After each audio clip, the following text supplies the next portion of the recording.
Hello, everyone, and welcome to today's show. I am so excited that you are here and really excited about my guests today. They are going to absolutely really move you forward, little steps, one at a time, in different ways, mind, body, and spirit. So we're really glad you're here. And my first guest, I am incredibly excited about because she's created an incredible business called GodandBusinessToday.com. God and Business Today.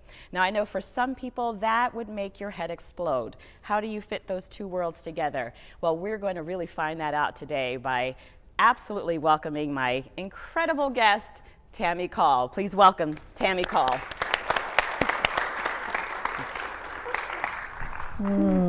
Hello, love. How are you? Have a seat. Get yourself comfortable. I'm doing great. This is gorgeous. Isn't it lovely? This is so much fun. Isn't it lovely? It is. I love it because it's just this beautiful representation of many different paths, many different understandings, many ways to really connect with something bigger than yourself. So I'm so glad you're here to help us connect in yet another way that I don't think many people feel that they can.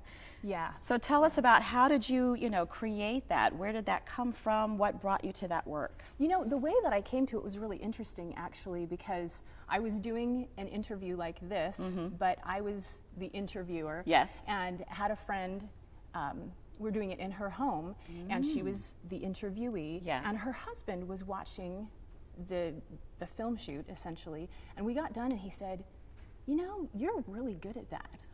And this was a project for a client, so it wasn't a typical thing that I would be doing. Okay. And he said, if you were going to interview people on a regular basis, what would you want to interview people about? I thought, I don't know. Yeah, what would that be? Yeah, so I thought about it for a few days, and I came back and I said, I would really be interested in interviewing people about the role that faith, God, and prayer play in their business lives and their business decisions. And it was funny because he said, well, that's a really interesting idea, but I don't know how you'd monetize that. Yeah, right. How did you actually make that sustainable for yourself, for your life, for your family? Because if you can't make money doing it, then you shouldn't do it. Ah, interesting. In some worlds, sure, right? Sure, Yeah. So I did it anyway because after that I thought, I'll see if people are really interested in this. And I went to a marketing conference back in Atlanta, and I went, there was this speed networking event, and they said, well, what do you do? And I said, well, this is what I normally do, marketing consulting and copywriting, but I also am looking at creating this community called God and Business Today, where I interview people. And I had people, they would hand me their business cards and say, will you interview me? And I thought, there you this go. is amazing. Yeah, and I came home, I cried on the way home from the airport, and I told my husband, I said, I think I found a thing that I could do for the rest of my life. Right. I just even feel that when you really find and feel like you've just struck gold, or really what I like to call your soul's bullseye. That's the thing, and it brings tears to your eyes. It really, now you feel like you have the clarity that you need to really move forward. So what were your next steps? What helped you to kind of pull that together? And then how do you really feel like faith and business all align together? Well, my first steps were, because website was a real challenge for me. It's only been this year that I finally got the .com website together, and it's gorgeous. Go visit. I'm so really happy beautiful. With it. Yeah. So where I started was Facebook. Yeah. And just put up some ads and put up links to some of the interviews that I did, put up some links to blog posts, and have currently over 2,650 fans, and haven't tried very hard. So that's really just a beginning. That's just starting. And there's really an interest for it. Like you said, it's kind of a taboo thing, but it's also an area where there's a great amount of interest in trying to unravel that question. Can I really mix God and business and have it be okay? Right, have it be okay and authentic, right? And feel like you're not somehow kind of going against your beliefs or your way of understanding God as you understand God, right? So how have you found that you've been able to help people make that connection? Well, I think it's different for everyone, but one of the ways that I help people make that connection is to share stories of how it came together in my life. So for example, the first thing that really happened where I went, wow, it is okay to ask God to send me some money for something that's a business thing, this was several years ago. I wanted to go to a real estate investment conference in Los Angeles, but I didn't have the extra money to do it. Yeah. And so I prayed and I said, Heavenly Father, I really want to go to this thing, but I need this much money to go. And, please, and I was very specific. I said, please send me a check in the mail that I wasn't expecting to receive, right? And so a couple weeks go by, and sure enough, I go to the mailbox, and I get a check, right? It's probably $125 more than I needed to go. Plus. And I went running home to my husband, and I said, look, I prayed for this check, and it came in the mail. And I told him, I said it, and it was going to be something that I wasn't expecting. And he said, and this is sad, he is really supportive, but this is an important part of the story. Yeah. He said, well, I was expecting it. And I went, But here's the cool thing about God and the way he works with us is I am a true believer that he knows how we learn, how we understand, and can send messages that are crafted specifically for us. And in this case, specifically for me. So I looked at the check. Yes. And it was signed Mark J. Benedictus. And now I'm a former English major, so words, I pay attention to words. And I look things up in the dictionary all the time. Yes, I love it. So I look up the word Mark. It's just a name, but if you look it up in the dictionary, it also means a sign, because people used to make their mark, right? So it's a sign. Benedictus is the Latin root of benediction, which is prayer.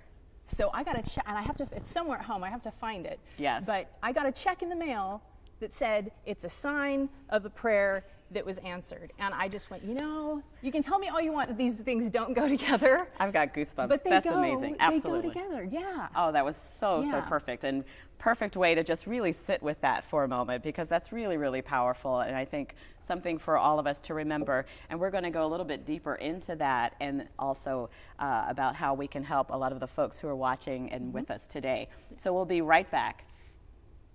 This episode was sponsored by Soul Purpose Branding. Put your soul into your brand. Get your business on purpose. With Sabine Messner, the wizard of Soul Purpose Branding. soulpurposebranding.com. And we are back with our amazing gift that we have today with the wonderful Tami Call, who is sharing with us how she created a way to help connect people with their spirituality, their understanding of God or something or someone bigger than themselves, and business, which for many really find that difficult and challenging. So now I would love to just go a little bit deeper and share, some real kind of nuts and bolts and practical tips. You shared your amazing story, your wonderful story about how just in your prayer, and you were very, very specific. And, certainly in lots of spiritual writings, there are things about to pray and to ask for what you're wanting and that sort of thing. So you simply did that. What are some of the other things that you found really helpful in making that connection between God and business? One of the first things that's really important, that is the first step in my 7 Steps to Brilliance program, is to be clear about who you are on the inside, kind of what you're here to do, what your gifts and talents are, and then be clear on the outside about how you want to share that with the world. Okay. Essentially, what's your mission, your message, and what form will that take in helping other people? I really love that you just said that, your mission, because many of us think of a mission in terms of like a corporation or a business or a church. They have missions, but we don't think about a personal mission. Right. Well, and there are a lot of time management programs and things like that that will say, write your life mission statement. And I always had a really hard time just sitting down and going, this is what I'm about for the rest of my life. How many of us can do that? I know I even had a difficult time, and I had already been functioning in it. Right. So how? But you follow your talents. Yeah. So talents is a big one. How are you talented? What comes most naturally to you? And there's some research in a field called multiple intelligence theory that was done by Howard Gardner out of Harvard. Okay. And he identified 7 intelligences. Okay. And most of them are not addressed in public schools, we focus on the reading and the writing and the math. But that's a program that I love to share with people and say, out of these 7 fields, and I put a broader perspective on it, so it's not just 7. Sure. What are you naturally gifted at? What comes most naturally to you? What of these activities that when you do them give you that sense of timelessness, like you're in the zone, like this, like you're the most you that you've ever been. Yeah.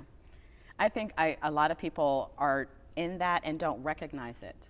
Sometimes it's recognizing, oh, I'm actually really good at this. Like kind of what even happened for you in your story. Well, even when I was, writing for clients and developing seminars for a company years ago, I would work with other people in the field, and they'd say, oh, that's so hard. And I'd say, are you kidding? This is like kindergarten.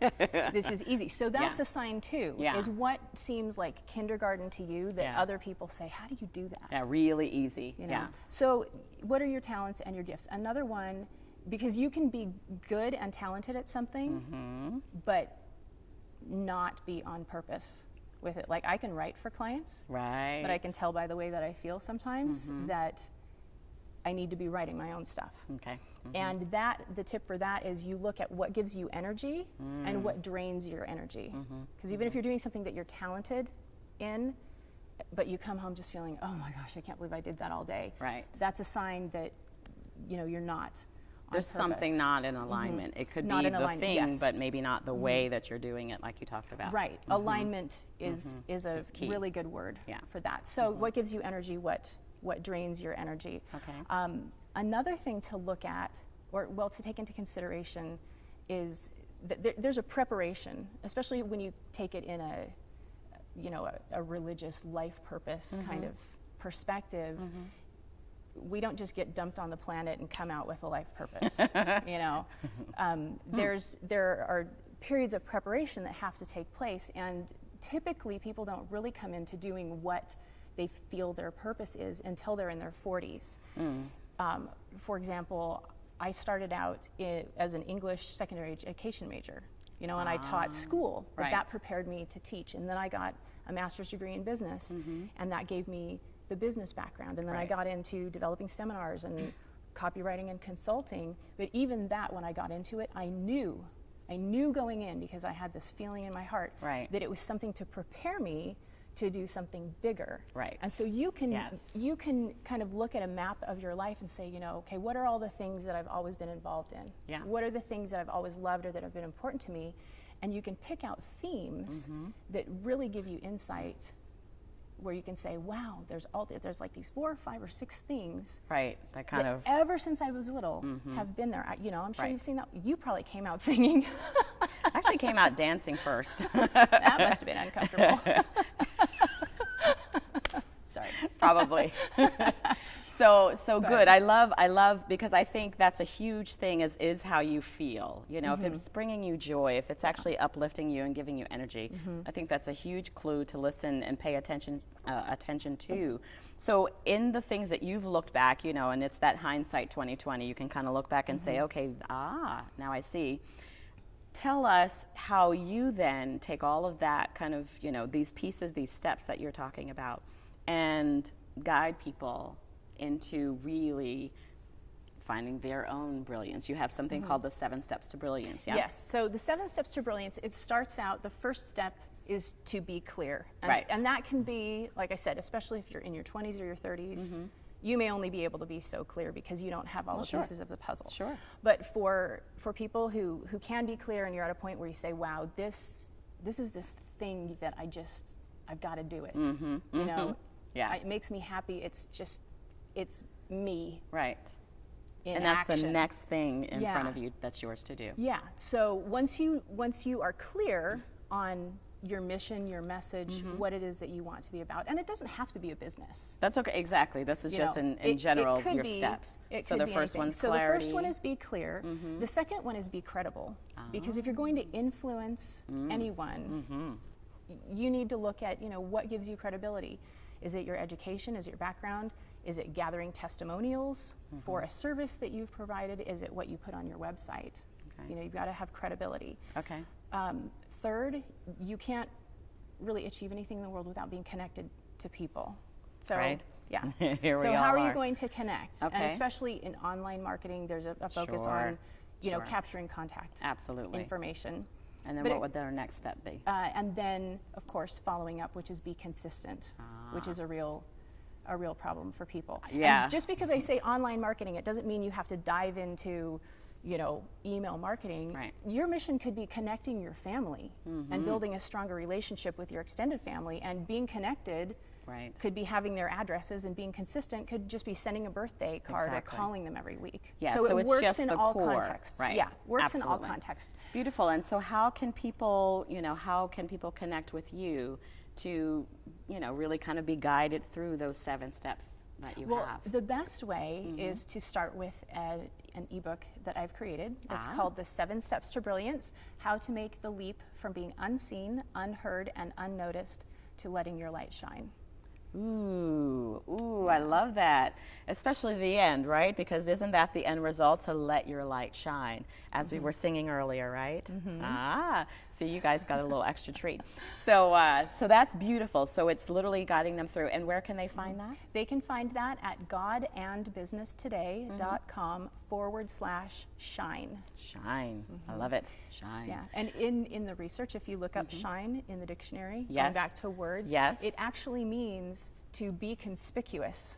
Ooh. And to be noticeable. Yeah, which, I love because we that. say, oh, you know, I shouldn't, you know, put myself out there. But that's Right. actually part of let your light shine, don't put it under a bushel, Well- is be conspicuous and get yourself out there. I love Yeah. that. Thank you so much for sharing that, because so many people, again, who are kind of in spiritual communities are like, oh no, I shouldn't do that. And it's in fact very, very much the opposite. So Absolutely. because we sing the song, this little light of mine, and I'll let it shine. Yeah. And so let it shine with the brilliance. Thank you so much for sharing your brilliance and shining for us today. Thank you so much for being with us today. Thank you for having me. It's been a lot of fun. Please give her another round. And we will be right back after these next messages.